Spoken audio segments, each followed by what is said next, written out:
Hello everyone. सो अभी 2 दिनों में आपका मैकेनिक्स का पेपर है। मैं बात कर रहा हूँ केटी स्टूडेंट्स वालों की, रेगुलर स्टूडेंट्स की बात नहीं कर रहा हूँ। रेगुलर स्टूडेंट्स का एग्ज़ाम जो है वो दिसंबर में स्टार्ट होने वाला है, लेकिन अभी जिनको सेमेस्टर 1 में केटी है उनका एग्ज़ाम चालू है और 18 नवंबर को उनका मैकेनिक्स का पेपर है।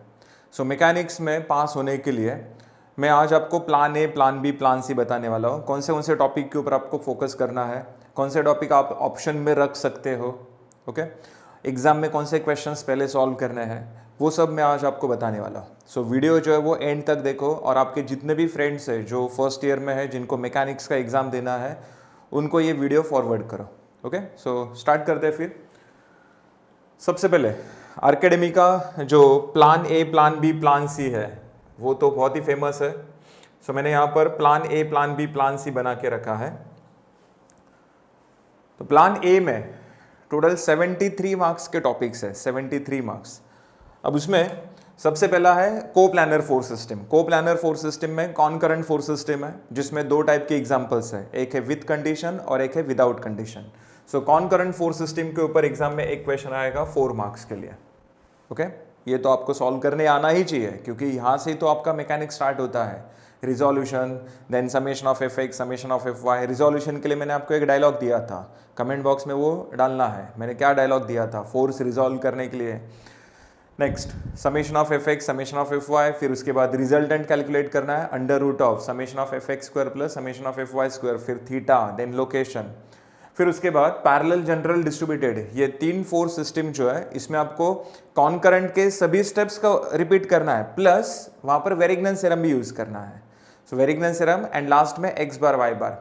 फिर उसके बाद हम लोग वैलिड इनवैलिड चेक करते हैं, ओके। फोर्स जो है रिजल्टेंट फोर्स कौन से क्वाड्रेंट में जा रहा है, और वहां पर 2 फोर्स हम लोग ड्रॉ करते हैं, दोनों में से एक वैलिड होता है, एक इनवैलिड होता है, और कौन सा वैलिड है ये सब डिसाइड करने के लिए हम लोग मूवमेंट का डायरेक्शन चेक करते हैं, ओके। नेक्स्ट, सो कॉनकरेंट फोर्स सिस्टम के ऊपर एक क्वेश्चन आएगा 4 मार्क्स। पैरेलल, जनरल, डिस्ट्रीब्यूटेड एक क्वेश्चन कंफर्म आएगा 6 मार्क। फिर आएगा सेंट्रॉइड। अब लास्ट टाइम क्या हुआ था, देखो लास्ट टाइम जून में जो एग्जाम हुआ था उसमें सेंट्रॉइड के ऊपर 2 क्वेश्चंस आए थे। क्वेश्चन नंबर 1 में भी आया था, जनरली आता नहीं है क्वेश्चन नंबर 1 में, लेकिन लास्ट टाइम बच्चों को लॉटरी लगा था। सो सेंट्रॉइड का क्वेश्चन नंबर 1 में भी एक क्वेश्चन आया था 5 मार्क के लिए, और फिर 8 मार्क का एक क्वेश्चन आया था। सो ऐसा टोटल 13 मार्क्स का क्वेश्चन आया था। लेकिन ऐसा हमेशा होगा बोल नहीं सकते, लेकिन आपका लक कितना भी खराब रहने दो, सेंट्रॉइड का एक क्वेश्चन तो कंफर्म आने वाला है। एक क्वेश्चन कंफर्म आएगा 8 मार्क के लिए, क्लियर। सो आर्केडमी के एप्लीकेशन जिसने यूज़ किया है उसको पता है कि सेंट्रॉइड के कितने एग्जाम्पल्स वहाँ पर अवेलेबल है। सिल्वर बैच का फोल्डर है, वहाँ पर टॉपिक वाइज रिकॉर्डेड वीडियोस का फोल्डर है, रेगुलर बैच के वीडियोस का फोल्डर है, ड्रॉपर बैच के वीडियोस का फोल्डर है, अभी LMR चालू है उसके वीडियोस है। सो कंटेंट बहुत सारा है, बहुत सारे एग्जाम्पल्स वहाँ पर हमने कवर किया है, क्लियर। सो सेंट्रॉइड। फिर उसके बाद है support reaction. Support reaction equilibrium का पार्ट है, जिसके ऊपर एक क्वेश्चन 100% आता है 8 मार्क के लिए। फिर है ICR, kinematics of rigid body, 2 questions आएंगे इसके ऊपर, 6 मार्क के 2 क्वेश्चंस, इसका टोटल वेटेज है 12 मार्क्स। फिर आता है मोशन कर्व्स। जो भी बच्चे पास होते हैं मैकेनिक्स में, वो मोशन कर्व्स का रोल बहुत इंपॉर्टेंट रहता है उसमें। मोशन कर्व की वजह से मैक्सिमम स्टूडेंट्स का मैकेनिक्स का पेपर क्लियर हुआ है, ओके। सो भरोसे वाला टॉपिक है, डायनेमिक्स का पार्ट है ये, लेकिन हम लोग उसके ऊपर भरोसा कर सकते हैं कि आंसर करेक्ट ही आएगा करके। सो इसमें VT एंड AT ग्राफ आपको दिया रहेगा, जिससे आपको, अगर आपको VT ग्राफ दिया है तो उसे AT and XT graph draw करना है, AT ग्राफ दिया है तो उसे VT and XT graph draw करना है। उसके लिए पहले तीनों के बीच का रिलेशन क्या है वो आपको फाइंड आउट करना है वहाँ पर। फिर उसके बाद आता है कर्वीलिनियर मोशन। पूरे मैकेनिक्स का सबसे इजी टॉपिक है कर्वीलिनियर मोशन, जिसको बेसिक लेवल का डेरिवेटिव आता है, बेसिक लेवल का इंटीग्रेशन आता है, उसको कर्वीलिनियर मोशन 100% आएगा। जैसे कि x³ का डेरिवेटिव क्या होता है 3x², x³ का इंटीग्रेशन क्या होता है x⁴/4। बस इतना भी अगर आपको आता है डेरिवेटिव एंड इंटीग्रेशन, तो कर्वीलिनियर मोशन बहुत ईजी टॉपिक है। इसमें 3 टाइप के एग्जाम्पल्स हैं। एक है फॉरवर्ड कैलकुलेशन, मतलब डिस्प्लेसमेंट दिया रहेगा, उससे वेलोसिटी कैलकुलेट करना है, फिर एक्सेलरेशन कैलकुलेट करना है। सेकंड है रिवर्स कैलकुलेशन, एक्सेलरेशन दिया होगा, उससे वेलोसिटी कैलकुलेट करना है, फिर डिस्प्लेसमेंट कैलकुलेट करना है। एंड थर्ड टाइप जो है जिसमें टाइम रिलेटेड इंफॉर्मेशन दिया नहीं होगा। सो टाइम गिवन है तो उसके लिए अलग से एक रेडियस ऑफ कर्वेचर का फॉर्मूला है, टाइम नॉट गिवन है तो उसके लिए अलग से एक फॉर्मूला है। सो कर्विलिनियर मोशन बहुत इजी टॉपिक है। नेक्स्ट है फोर्सेस इन स्पेस। यस, ये ऐसा टॉपिक है, मैं हमेशा कहता हूँ कि ये छोटा पैकेट बड़ा धमाका टॉपिक है। छोटा पैकेट बड़ा धमाका मतलब कम प्रैक्टिस करो, कम मेहनत करो, एग्जाम में जाओ, 2 क्वेश्चंस आएंगे, सॉल्व करो, बस हो गया। मतलब इसको दिन रात पढ़ने की जरूरत नहीं पड़ती फोर्सेस इन स्पेस के लिए। 2 घंटा भी अगर आप लोग सीरियसली अच्छे से पढ़ाई करोगे फोर्सेस इन स्पेस का, तो भी एग्जाम में जो 2 क्वेश्चंस है वो 100% सॉल्व होता है। बस इसमें आपको वेक्टर मोड आपको यूज करने आना चाहिए, कैलकुलेटर का वेक्टर मोड यूज करने आना चाहिए क्रॉस प्रोडक्ट करने के लिए। नेक्स्ट फिर आता है इक्विलिब्रियम। इक्विलिब्रियम में single sphere, double sphere, tensile force वाले क्वेश्चंस आते हैं, समझा? मतलब एक सिलेंडर दिया होगा जिसको 2 केबल्स कनेक्ट किए रहेंगे, फिर वो दोनों केबल्स का आपको टेंशन कैलकुलेट करना होगा। या फिर एक स्पीयर दिया रहेगा 2 इंक्लाइंड सरफेस के बीच में, वहाँ पर रिएक्शन कैलकुलेट करना होगा। सो वहाँ पर मैंने रिएक्शन एंड टेंशन ये आपको बताया था। चलो बताओ, यहाँ पर मैंने टेंशन के रिलेटेड आपको एक डायलॉग बताया था, टेंशन क्या करने का, टेंशन के रिलेटेड मैंने एक पिक्चर का डायलॉग आपको याद रखने के लिए बोला था। जिसको जिसको पता है कमेंट बॉक्स में वो डायलॉग लिखना मत भूलो। ओके, सो इक्विलिब्रियम के ऊपर सिंगल स्पीयर वाला एक क्वेश्चन आता है जो 4 मार्क के लिए होगा, डबल स्पीयर वाला एक क्वेश्चन आता है जो 8 मार्क के लिए आएगा। लास्ट एग्जाम जून 24 में जो क्वेश्चन आया था, सेम क्वेश्चन दिसंबर 23 में आया था, सेम क्वेश्चन रिपीट हुआ था। ओके, सो वैसे टाइप के क्वेश्चंस एग्जाम में आएंगे 8 मार्क के लिए। सो टोटल हो जाएगा प्लान ए का 73 मार्क्स। 73 मार्क्स जो अपने पास ड्रॉपर बैच में थे वो तो एकदम फुल कॉन्फिडेंट है, मतलब कैसा भी क्वेश्चन आने दो ये टॉपिक के ऊपर सॉल्व कर सकते हैं। और अभी जो LMR चालू है, LMR जिसने भी नहीं लिया है उसके पास और एक चांस है, LMR आप लोग परचेस कर सकते हो, ये प्लान ए के ऊपर आप लोग काम शुरू कर सकते हो। ओके, मैंने LMR जो स्टार्ट हुआ है उसमें ये सभी के एग्जाम्पल्स मैंने उसमें कवर किए हैं। Clear? And plus topic wise recorded videos भी वहाँ पर अवेलेबल है। सो LMR अभी तक अगर किसी ने परचेस नहीं किया है तो ये एक गोल्डन चांस है, लास्ट अपॉर्चुनिटी है, LMR का आप लोग फ़ायदा उठा सकते हो, जिसमें ये सभी टाइप के एग्जाम्पल्स मैंने कवर किए हैं। ओके, नेक्स्ट ये हो गया अपना प्लान ए। फिर आते हैं प्लान बी पर। प्लान बी, प्लान बी में है फ्रिक्शन। फ्रिक्शन में ब्लॉक फ्रिक्शन है, block that is wedge friction है, जिसके ऊपर 2 क्वेश्चंस आते हैं। सिंगल ब्लॉक वाला एक क्वेश्चन आता है, डबल ब्लॉक वाला एक क्वेश्चन आता है। सिंगल ब्लॉक वाला क्वेश्चन 4 मार्क के लिए, डबल ब्लॉक वाला 8 मार्क के लिए। अब सिंगल ब्लॉक वाला जो क्वेश्चन है जो इंक्लाइंड सरफेस पर दिया होगा, एक में ब्लॉक जो है वो अपवर्ड डायरेक्शन में मूव करना होगा, और मतलब मोशन स्टार्ट करने के लिए आपने फोर्स अप्लाई किया होगा, और एक क्वेश्चन ऐसा होगा जिसमें ब्लॉक ऑलरेडी इन मोशन होगा, आपको उसको स्टॉप करना है, प्रिवेंट करना है, मतलब to stop the motion and to start the motion. ऐसे 2 केस वाले एग्जाम्पल्स है। सो लास्ट एग्जाम में और उसके लास्ट एग्जाम में क्वेश्चंस आए थे, एक में आया था स्टॉप करने के लिए, एक में आया था स्टार्ट करने के लिए। सो वैसा क्वेश्चन 4 मार्क के लिए आएगा। एंड डबल ब्लॉक वाला क्वेश्चन ये एक आता है एग्जाम में, लैडर फ्रिक्शन के ऊपर एक क्वेश्चन आएगा 8 मार्क के लिए। सो फ्रिक्शन का टोटल वेटेज हो गया 20 मार्क्स। अब जिसको फ्रिक्शन आता है उसको फोर्स एक्सेलरेशन जो टॉपिक है काइनेटिक्स ऑफ पार्टिकल का, वो 100% आता है, 100%। बस यहाँ पर न्यूटन सेकेंड अप्लाई करना है, यहाँ पर कंडीशंस ऑफ इक्विलिब्रियम अप्लाई करना है। सो बस इतना ही डिफरेंस है। एंड देन नेक्स्ट है इम्पल्स मोमेंटम।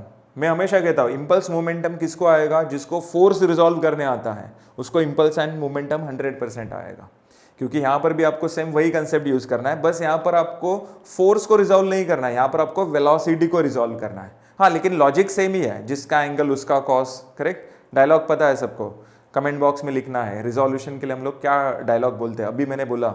ओके, नेक्स्ट है प्रोजेक्टाइल मोशन। अब प्रोजेक्टाइल मोशन जो है बहुत ही इंटरेस्टिंग टॉपिक है, मतलब इसके एग्जाम्पल सॉल्व करने के लिए बहुत मज़ा आता है, लेकिन उसके लिए थोड़ा नेक्स्ट लेवल का प्रैक्टिस होना चाहिए प्रोजेक्टाइल मोशन के लिए। उसमें फॉर्मूलेज भी है, सो इसलिए मैंने क्या किया, उसको प्लान बी में रखा है, प्लान बी।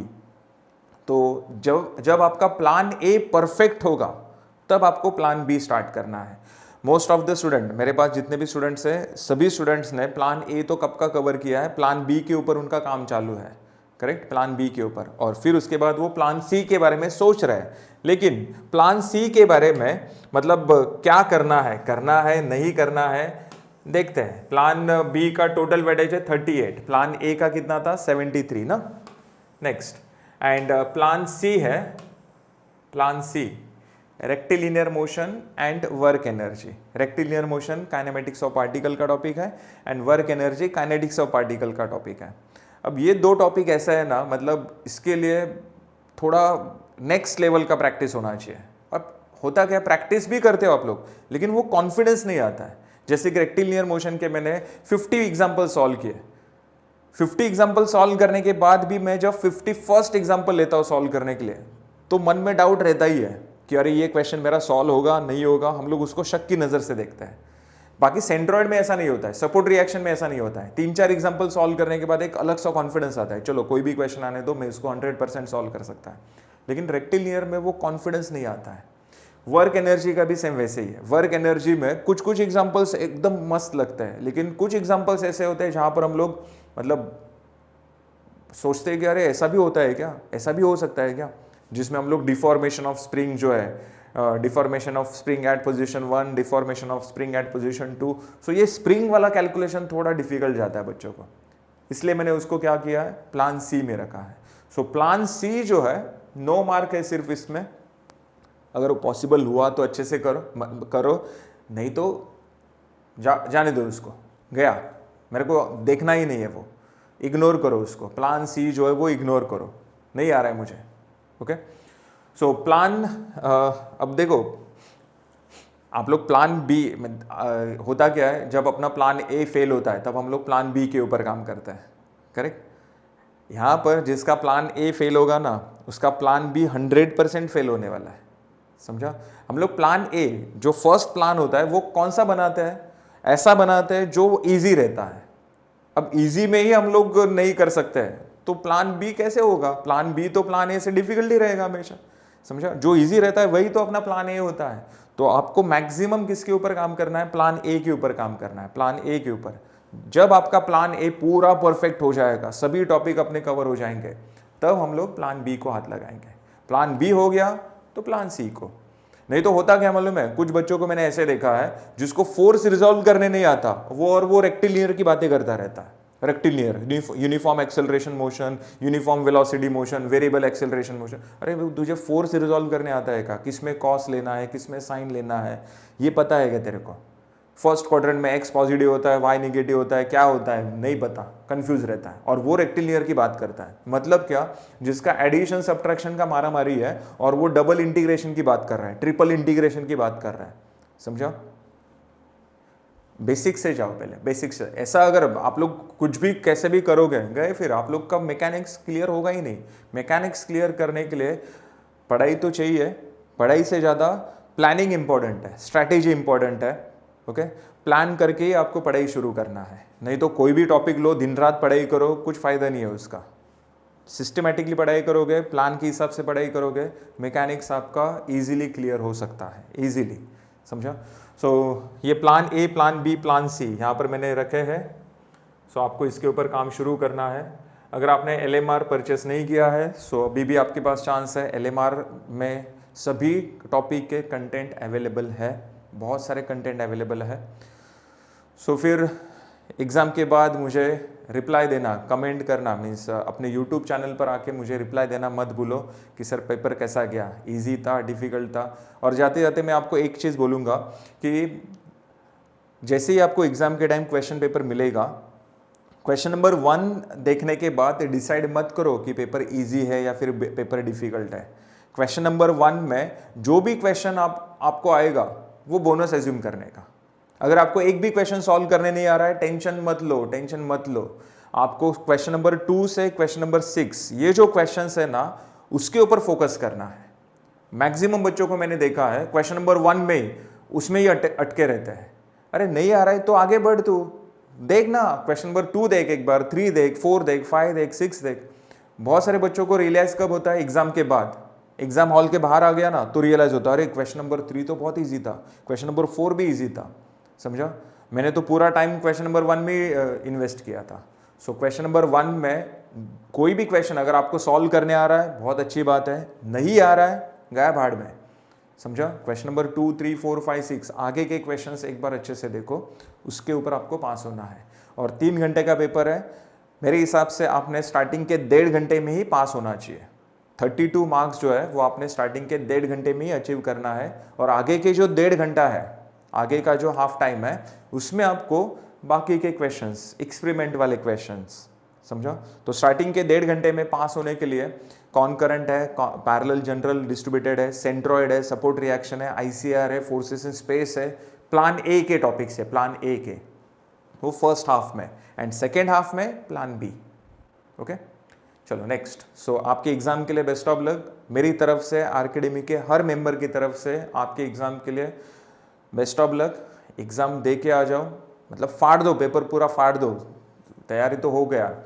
और जो भी अपने ड्रॉपर बैच के स्टूडेंट्स है या फिर केटी बैच के स्टूडेंट्स है, एलएमआर के स्टूडेंट्स है, एग्ज़ाम के बाद रिप्लाई देना मत भूलो। आपका जैसा भी एग्ज़ाम दिया गया है, अच्छा गया, बुरा गया, जैसा भी है, रिप्लाई देना मत भूलो।